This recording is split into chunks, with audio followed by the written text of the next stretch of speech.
బ్రిడ్జ్లకు పైసలు ఇవ్వమంటే పైసలు ఇయ్యరు. బ్రిడ్జ్లు కేంద్రం పైసలు ఇవాళ నువ్వు పేమెంట్ చేస్తే 48 గంటలలో పేమెంట్ రైల్వేస్ పైసలు విడుదల చేస్తారు, అయినా ఇస్తలేరు. ఇంతకు ముందు ఇచ్చినేమో డైవర్ట్ చేసుకున్నాడు కదా ఈ ప్రశాంత్ రెడ్డి ఉంటాడు అడిగిమామిడిపల్లిది. అట్లా చేస్తున్నారని ఇప్పుడు మీరు పేమెంట్ చేయండి 48 గంటలు ఇస్తామంటే అది చేస్తలేరు. వీళ్ళ పైసలు ఇస్తలేరు, కేంద్రం పైసలు ఇస్తలేరు. అది ఏ ప్రాజెక్టు కానీ, ఏ ప్రణాళిక కానీ, ఏ స్కీమ్ అన్నా కానీ. ఆకెళ్ళి స్కూల్ డెవలప్మెంట్కి పైసలు వస్తాయి, ఇలా వాటా అయ్యారు, అవి వాపసు విక్తాయి. రోడ్ల పరిస్థితి ఏమున్నది?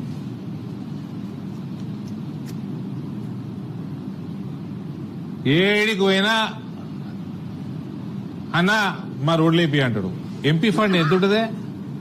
ఎంపీ ల్యాండ్ ఎంత ఉంటుంది? రోడ్లు వేపించారు కదా. కేంద్రం పైసలు వాడుకోవు, నీ వాటా ఇయ్యవు, అవన్నీ వాపసు పోతాయి.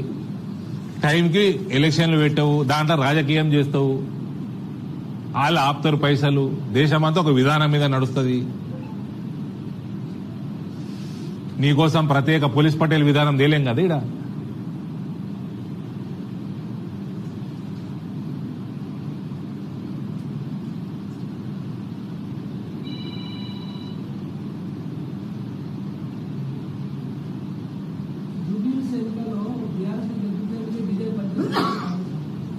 ఇందూరుకెళ్ళి డైరెక్ట్ జూబ్లీస్కి పోయండి.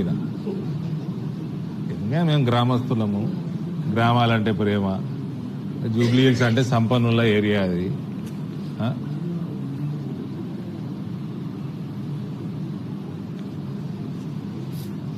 అది అక్కడ నాయకులు ఉన్నారు, మా సీనియర్ నాయకులు ఉన్నారు, ఆడ మా ఎంపీ ఉన్నాడు, మా మంత్రి ఉన్నారు, వాళ్ళు చూస్తున్నారు.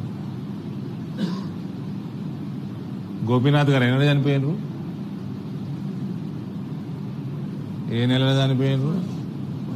దాదాపు 6 నెలలు వస్తున్నాయి, అంతే కదా. సో 6 నెలల ముందు ఎలక్షన్ వస్తుందని తెలుసు, ప్రణాళిక చేసుకున్నారు వాళ్ళు, క్యాండిడేట్ ఎన్నుకున్నారు, అయిపోయి రేపా లాస్ట్ ఎల్లుండే అయిపోయింది. ఎలక్షన్లు 14th రిజల్ట్. వాళ్ళు చూస్తున్నారు అక్కడ.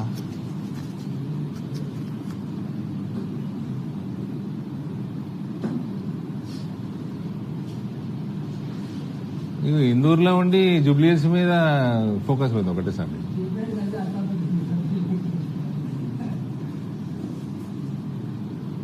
సో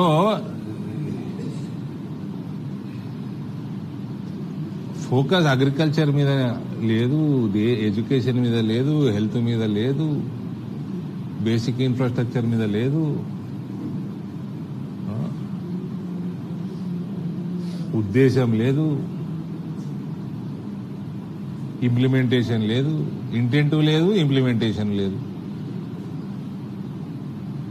ఈ ప్రొక్యూర్మెంట్ కథ కోతలు ఎప్పుడైతే తెలియాలనే, కోతలు కాకుండా వారం రోజులు ముందే రెడీ ఉండాలి కదా, స్టార్ట్ కాకంటే ముందు. మార్కెట్ యార్డ్లు డెవలప్ చేసుకోవాలి కదా.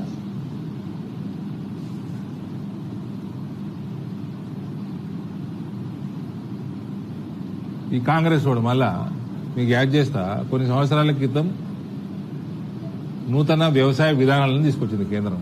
ఈ కాంగ్రెస్ వాడు దాన్ని కూడా వ్యతిరేకం చేసి, వీడు ప్రొక్యూర్ చేయడు, కేంద్రం ఏమన్నా ఎవరైనా తీసుకొచ్చి ప్రొక్యూర్ చేపిస్తా టైంలీ అంటే అది చేయనియదు. ఈ కాంగ్రెస్ పార్టీ పరిస్థితి ఇది. మళ్ళా ఈ కొడుకులు వీళ్ళు టీఆర్ఎస్ కొడుకులు ఆనాడు నల్ల చట్టాలు, నువ్వేం బీకినావు రా భయ్? నల్ల ముఖం వేసుకొని తిరుగుతుంది ఇప్పుడు.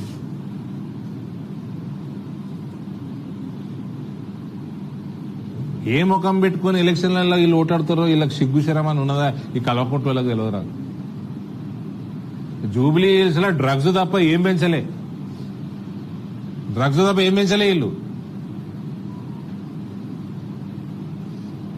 ముస్లింల ఓటు కోసం ఒక టోపీ పెడతాడు, వాడు అదేంది బొందలు కట్టిస్తాడు. అరే బతుకున్న ముస్లింకి ఏం చేస్తారో పోయి చెప్పంటే చచ్చిపోయినా బొందలు కట్టిస్తాడు.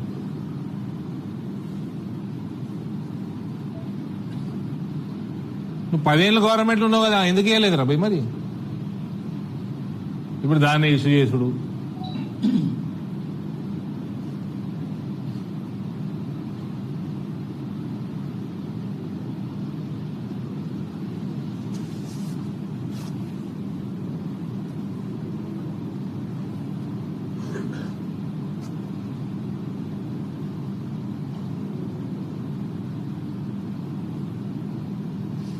ఫీ రీఎంబర్స్మెంట్ ఇవ్వకపోతే ప్రైవేట్ కాలేజీలన్నీ బంద్ చేస్తాయట. ఆల్రెడీ బంద్ ఉన్నాయి. నర్సింగ్ కాలేజ్ వాళ్ళు ఏదో ఆ కాలేజీలు కూడా ఈ మధ్య తీర్థం చేస్తున్నారు. అన్ని కాలేజీలు ఇక బంద్. ఇక విద్యా వ్యవస్థ కూడా బందే. వ్యవసాయం విద్య అని బంద్ చేసుకుని ఏం చేద్దాం? సోమాలియా చేస్తారు ఏంది తెలంగాణని?